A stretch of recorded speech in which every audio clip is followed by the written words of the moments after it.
Southbound Cascades, leaving Oregon City. Just got into the lot when it was pulling in.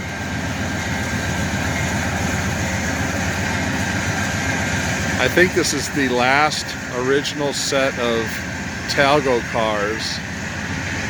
Most of the runs are done with the those commuter cars from the east. Horizon cars, yeah.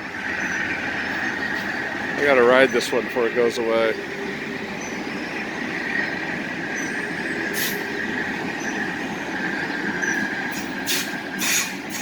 Man, that's ugly.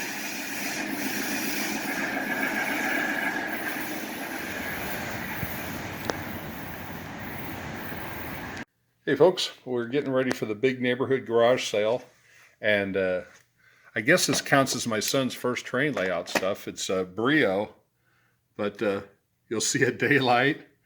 I took these Intercity cars and I had made them into P42s. I put Amtrak things over them, and I couldn't find any left except the one that was done in Santa Fe paint. Early kit bashing. I turned into a bloody nose F7 and ran that around with a dome car here. So yeah, early kit bashing about 26, 7 years ago. We'll talk to you later.